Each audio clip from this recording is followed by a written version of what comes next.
বেসরকারি শিক্ষা প্রতিষ্ঠানের শিক্ষক ও কর্মচারী ভাই বোনেরা, আসসালামু আলাইকুম। সামনে আমাদের পবিত্র ঈদুল আজহা। ঈদুল আজহায় বেসরকারি শিক্ষক কর্মচারীরা খুবই উদ্বেগের সাথে লক্ষ্য করছেন যে ওনাদের যে উৎসব ভাতা, সেই উৎসব ভাতাটা কি আগের পর্যায়েই থাকবে নাকি তারা বর্ধিত আকারে সে উৎসব ভাতা পাবেন। সেই বিষয়টি নিয়ে বহু শিক্ষা প্রতিষ্ঠান থেকে আমাদের শিক্ষক ভাই বোনেরা আমাদের কাছে জানতে চেয়েছেন। আমরা আসলে এটা দীর্ঘদিন যাবত এই কাজটি করে আসছি। গত 23 জুন আমাদের শিক্ষা মন্ত্রণালয়ের মাননীয় শিক্ষা সচিবের সাথে আমাদের নেতৃবৃন্দের একটি আনুষ্ঠানিক আলোচনা হয়। সেই আনুষ্ঠানিক আলোচনা আমরা জোরালোভাবে উত্থাপন করি যে 2004-এ বেসরকারি শিক্ষক কর্মচারীদের উৎসব ভাতা দেওয়া হয়, শিক্ষকদের 25% এবং কর্মচারীদের 50%। এটা আমাদের নেত্রী তৎকালীন সরকারের প্রধানমন্ত্রী মাননীয় প্রধানমন্ত্রী বেগম খালেদা জিয়া দিয়েছেন এবং সেটা দেওয়ার পিছনে আমাদের শিক্ষক কর্মচারী উপযোগ মানে আমার নেতৃত্বে যে সংগঠনটি, আমাদের সংগঠনের ব্যানারে তৎকালীন শিক্ষামন্ত্রী ডক্টর ওসমান ফারুক সাহেব, শিক্ষা প্রতিমন্ত্রী মিলন সাহেব এবং আপনার আব্দুল সালাম পিন্টু সাহেব, তাদের সক্রিয় সহযোগিতায় আমরা সেই উৎসব ভাতাটি পেয়েছিলাম এবং সেই জন্য কোনো আন্দোলন সংগ্রাম কিছুই করতে হয়নি। পরবর্তীতে আপনার এই উৎসব ভাতা বিগত 16 বছর আওয়ামী লীগ সরকার ক্ষমতায় থাকা অবস্থায় তারা এটা একটি টাকাও বর্ধিত করতে পারেনি এবং আওয়ামী লীগের যে অংশটি দাবি করেন যারা যে আমরা আওয়ামী লীগের দোসর ছিলাম বা আওয়ামী লীগের শিক্ষক সংগঠন হিসেবে যারা দাবি করেন, সেই শিক্ষক সংগঠনটি একটি টাকাও আপনাদেরকে আদায় করে দিতে পারেনি এবং সেই সংগঠনটি একসময় আমি শ্রদ্ধার সাথে নাম উচ্চারণ করতে চাই, আমাদের অধ্যক্ষ কামরুজ্জামান সাহেব। উনি যতদিন এই সংগঠনটির দায়িত্বে ছিলেন ততদিন সংগঠনটির একটি ভাবমূর্তি ছিল সারা দেশে। উনি চলে যাওয়ার পরে সেই ধরনের নেতৃত্ব কিন্তু এই সংগঠনে আসেনি এবং উনি যখন আপনার নেতৃত্বে ছিল ওনার ভিতরে শিক্ষকদের এই দাবি দেওয়া নিয়ে উনি জোরালো বক্তব্য রাখতেন।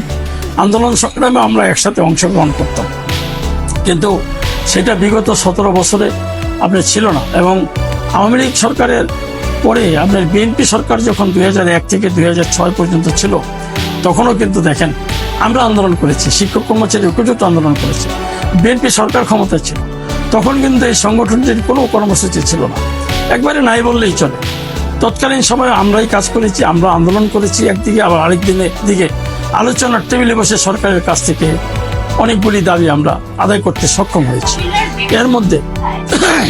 এর মধ্যে আমাদের যে দাবিটি আপনার শিক্ষকদের প্রত্যাশিত দাবি ছিল অবসর সুবিধা, সেই অবসর সুবিধাটি আমরা আপনার আমাদের তখনকার প্রধানমন্ত্রী দেশনেত্রী বেগম খালেদা জিয়ার কাছ থেকে আমরা আদায় করেছি অবসর সুবিধা। যে এই অবসর সুবিধা এখন কিন্তু আবার বাক্সবন্দী হয়ে গিয়েছে, এখন আর আপনারা পাচ্ছেন না, কারণ কোনো কমিটি নেই, কোনো ফান্ড নাই। ফান্ডের অর্থ নাকি আপনার তসরুপ হয়ে গিয়েছে, গায়েব হয়ে গিয়েছে ফান্ডের অর্থ। তারপরে আপনার এখানে দেখা যায় হজের সময়ও টাকা দিতে পারেনি। একজন শিক্ষক অসুস্থ, সে হাসপাতালে মৃত্যুর মুখে চলে যাচ্ছে, কিন্তু তাকেও এই অবসর সুবিধা বোর্ড থেকে কোনো টাকা দেওয়া যাচ্ছে না। কল্যাণ ট্রাস্টেরও এখন বর্তমানে একই অবস্থা। তো সেটা কিন্তু আমরা করেছিলাম এই অবসর সুবিধা বোর্ড, সেই জন্যই কিন্তু আপনাদের একদিনের জন্য টাকা দিতে হয়নি, মানে কোনো আন্দোলন রাখতে হয়নি। এখানে প্রসঙ্গত উল্লেখপূর্বক আমি এটা উল্লেখ করতে চাই যে আমাদের তরুণ শিক্ষক ভাইয়েরা যারা শিক্ষকতার পেশায় এসেছেন তারা অতীতের ইতিহাস হয়তো আপনারা জানেন না। আপনাদের না জানার কারণে অনেকে বিভিন্ন রকমের মন্তব্য আপনারা করতেই পারেন, সেটা মানে আমাদের কিছু আসে যায় না। আমরা শিক্ষকদের কল্যাণে কাজ করি। এই পর্যন্ত যত কিছু হয়েছে শিক্ষক কর্মচারী ঐক্যজোটের বদলতে হয়েছে। এর আগে শিক্ষক কর্মচারী যে কল্যাণ ট্রাস্ট, এটা হয়েছিল শিক্ষক সমিতি ফেডারেশনের ব্যানারে এবং যেটা একসময় আমাদের যে সভাপতি ছিল আমাদের শিক্ষক সমিতির শেখ আমানুল্লাহ, উনি ছিলেন শিক্ষক সমিতি ফেডারেশনের চেয়ারম্যান এবং প্রফেসর কাজী ফারুক আহমেদ উনি ছিলেন মহাসচিব। তখনও আমি যুগ্ম মহাসচিবের দায়িত্বে ছিলাম। সুতরাং যা কিছু অর্জন আমাদের ব্যানার থেকে বিভিন্ন নামে হয়েছে। আজকে এই এপ্রিল মাসের যে বেতনের জন্য আপনারা বলেছেন, অনেকে আমাদের কাছে জানতে চেয়েছেন এপ্রিল মাসের বেতন এখনো আসেনি। এপ্রিল মাসের বেতন ইতিমধ্যে আপনার পৌঁছে দিয়েছে বিভিন্ন ব্যাংকগুলিতে। যারা যে ব্যাংকে আছেন, সেই মানে যে ব্যাংকে আপনাদের টাকা, আপনাদের যে অ্যাকাউন্ট আছে, সেখানে ইএফটির মাধ্যমে টাকা অলরেডি পৌঁছে গিয়েছে। আপনারা আজকের ভিতরে হয়তো অনেকে পেয়ে যাবেন, আগামীকাল হয়তো অনেকে পেয়ে যাবেন।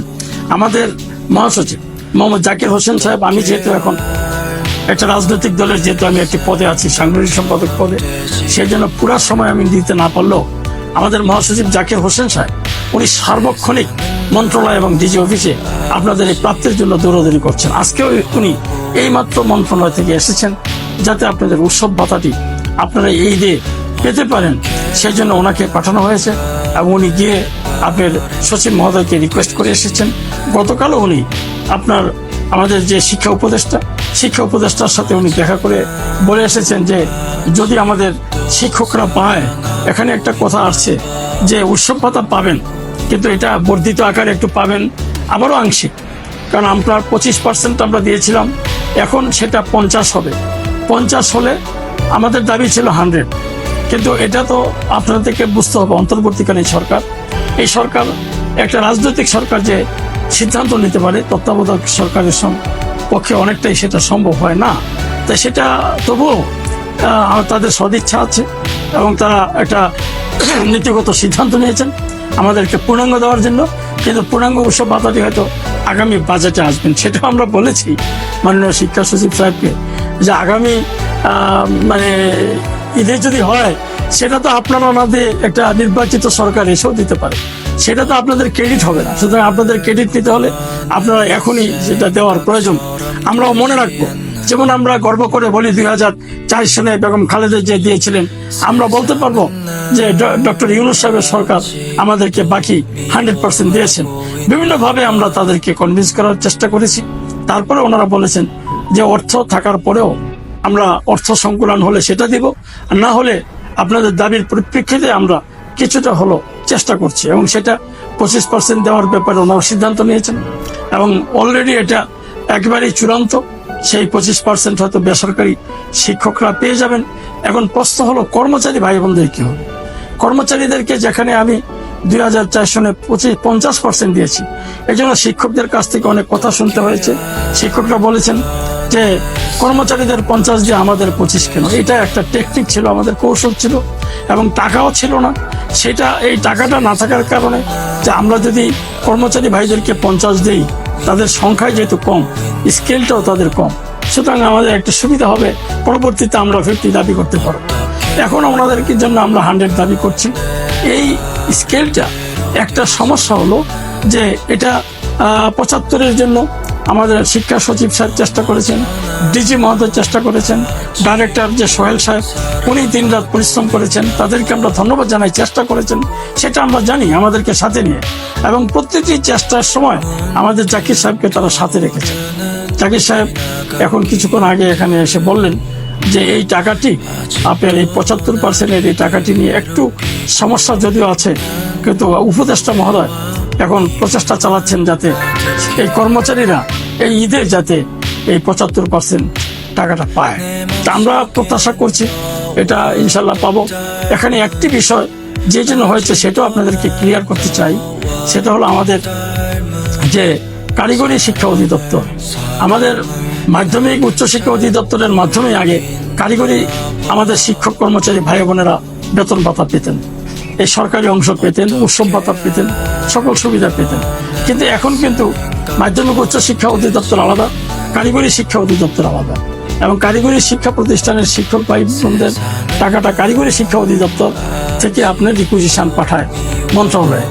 কিন্তু বড়ই দুঃখের বিষয়, একটা গ্যাপ হয়ে গিয়েছে, সেটা হলো কারিগরি শিক্ষা অধিদপ্তর থেকে যে রিকুইজিশনটা শিক্ষা মন্ত্রণালয়ে পাঠানোর প্রয়োজন ছিল সেটা তারা যথাসময়ে পাঠাতে পারেনি, যার জন্য আমাদের শিক্ষকদের উৎসব ভাতা যে চিঠিটা প্রজ্ঞাপনটা আমাদের এতদিন হয়ে যেত, এই কারিগরি শিক্ষা অধিদপ্তরের রিকুইজিশনের কারণে আমরা সেটি পাইনি, এবং আমাদের এই কর্মচারী ভাইদের যে বিষয়টা সেটা আমার মনে হয় এই কারণে বিলম্বিত হতে পারে, যদিও আমাদের প্রচেষ্টা অব্যাহত আছে।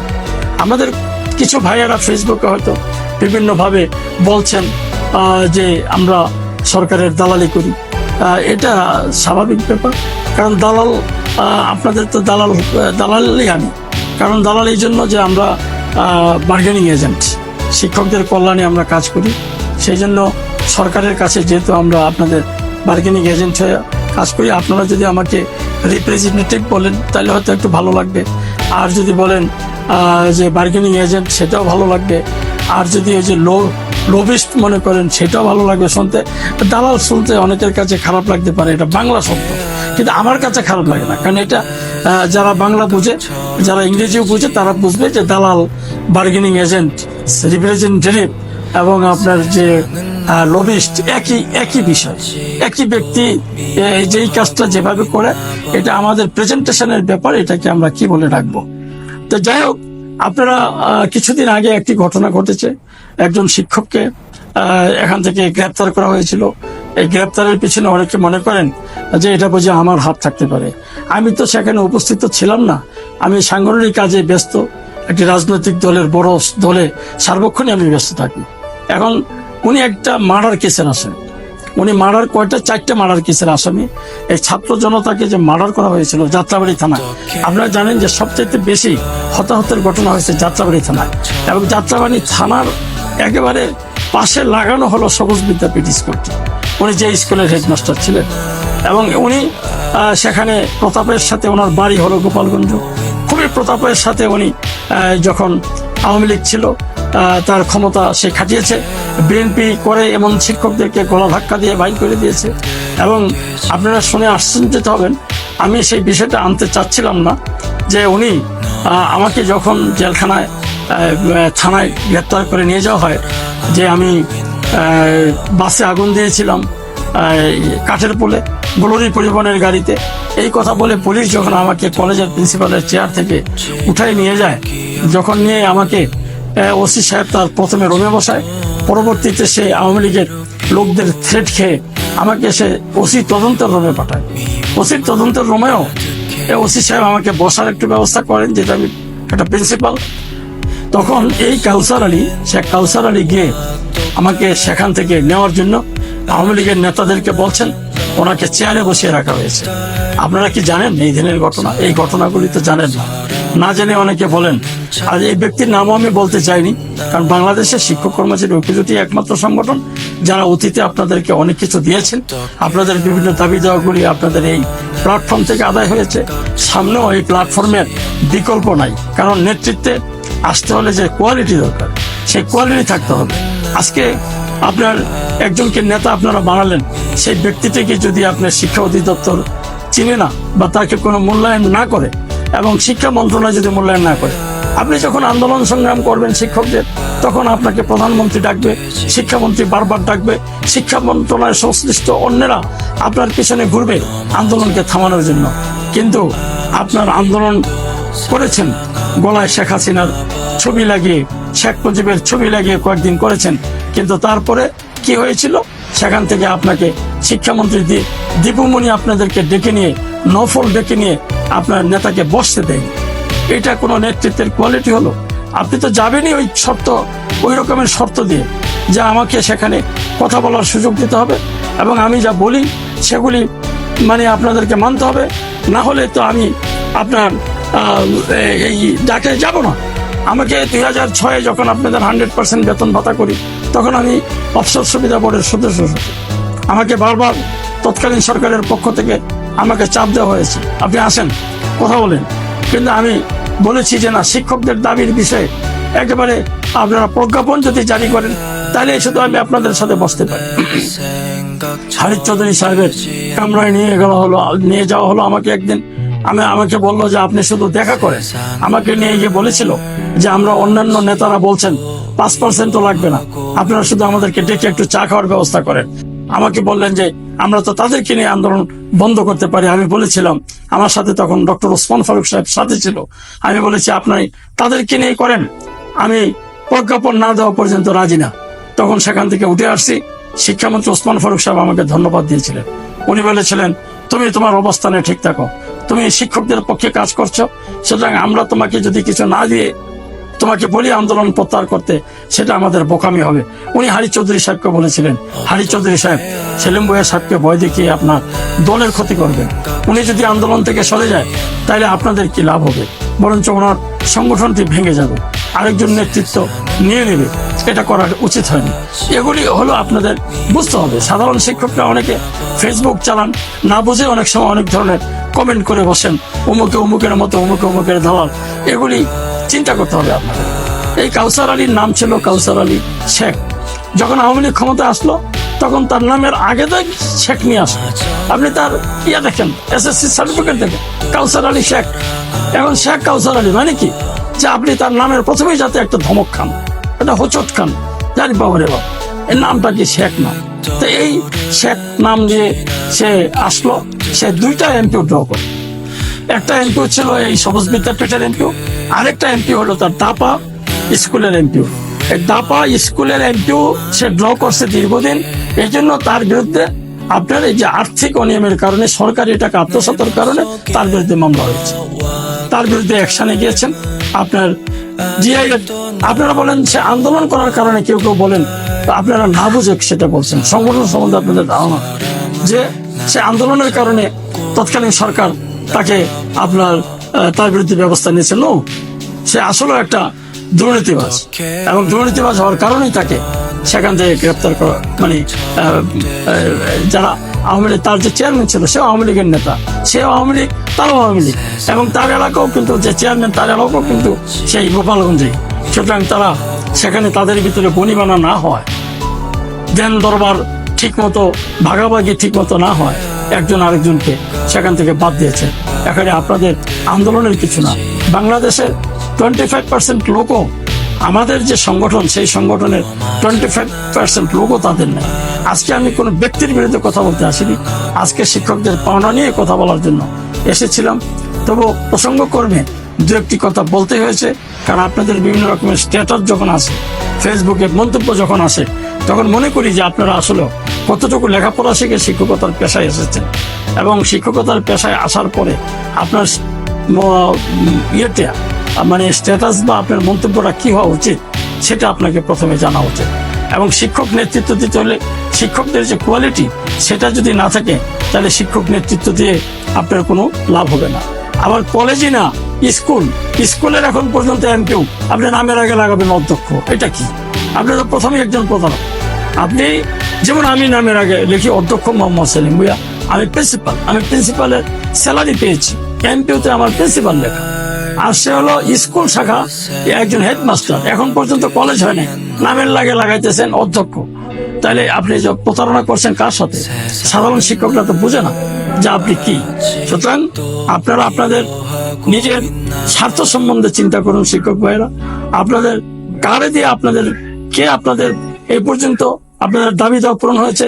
আমরা আপনাদেরকে 2013-তে আওয়ামী লীগ সরকারের সময় কিন্তু বিশাল আন্দোলন করেছি এই প্রেস ক্লাবে 5 দিন ব্যাপী, এবং যেদিন আমরা আন্দোলনে নেমেছি তার আগের দিনের রাতে এই SK সাদেক সাহেব আপনাদেরকে কিন্তু 5 গুণ, ওই যে বাড়ি ভাড়া বলছে 5 গুণ বাড়িয়ে দিয়েছি, 500 টাকা করেছিল, চিকিৎসা ভাতা বাড়িয়ে দিয়েছিল। কেন? সেই আন্দোলনের ফলে, অন্য কোনো কারণে নয়। আপনাদেরকে 94 শিক্ষক আন্দোলনে আপনার একটি ইনক্রিমেন্ট দেওয়া হয়েছিল, আপনার 94 শিক্ষক আন্দোলনে আপনাদেরকে চিকিৎসা ভাতা বাড়ানো দেওয়া হয়েছিল। সুতরাং অতীতের যত কিছু এই পর্যন্ত আপনাদের শিক্ষকদের যে দাবিগুলি আদায় হয়েছে তা আদায় হয়েছে একমাত্র শিক্ষক আন্দোলনের ফলশ্রুতি, এবং আমরা আদায় করেছি অনেকটা, কিছুটা দাবি পূরণ করেছি আপনার আলোচনার টেবিল থেকে। এখন আলোচনার টেবিলে যাওয়ার, আমি আবারও আপনাদেরকে পুনরুল্লেখ করছি যে আলোচনার টেবিলে যাওয়ার যোগ্যতা যদি না থাকে তাহলে তো আপনাকে সরকার ডাকবে না, মূল্যায়নও করবে না। এখন আপনি নির্ধারণ করুন কে হবে আপনার নেতা।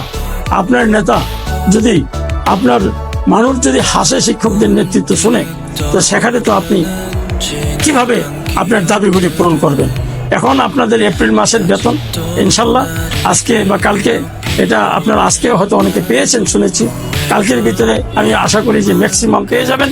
আর মে মাসের যে বেতনটি মে মাসের বেতনটি নিয়েও আজকে আমরা কাজ করেছি এবং আমাকে এইমাত্র এই যে একটু আগে এটা আরম্ভ করার আগে আমাদের এই সাক্ষাৎকারটি তখন জাকির সাহেব জানাইলো যে মে মাসের বেতন ইনশাল্লাহ আমরা 1 বা 2 তারিখের মধ্যে পেয়ে যাব সবাই। তা আমরা আশা করি এটা আমরা মে মাসের বেতন আগামী 1-2 তারিখের মধ্যে আমরা পাবো এবং উৎসব ভাতাটিও আমরা পেতে যাচ্ছি আংশিক। হয়তো সবাইকে দেওয়ারই আমরা চেষ্টা করছি, কোনো কারণে যদি না হয় সেটার জন্য আপনারা ক্ষমা সুন্দর দৃষ্টিতে দেখবেন। আমি বিশ্বাস করি না আমরা পাবো এখনো, মানে আমরা না পাওয়া বিশ্বাস করি না। আমি এখনো বিশ্বাসী কর্মচারী ভাইয়েরা পাবেন, কারণ আমরা যদি 25% পাই, কর্মচারী ভাইয়েরা যদি 25% না পায়, এর চেয়ে দুঃখজনক ঘটনা আর কিছু হতে পারে না। এবং সেখানে উৎসব বলতে কিছু থাকে না, কারণ এক ভাই পাবো আরেক ভাই পাবো না। সেই জন্য আমরা কাজ করে যাচ্ছি। আবারও বলছি, উপদেষ্টা মহোদয় গতকাল বলেছেন যে আমি আপ্রাণ চেষ্টা করে যাচ্ছি আপনাদের কর্মচারীদেরকে যাতে 75% দেওয়া যায়। তা আমি আবারও আপনার কোনো একটি প্রয়োজনে আবার আপনাদের সামনে আসবো 2 দিনের মধ্যে, যদি প্রয়োজন মনে করি। আজকে এখানেই সমাপ্তি ঘোষণা করলাম এবং আমার বক্তব্য শোনার জন্য যারা শুনেছেন তাদেরকে ধন্যবাদ জানিয়ে আমি এখানে শেষ করছি। আল্লাহ হাফিজ।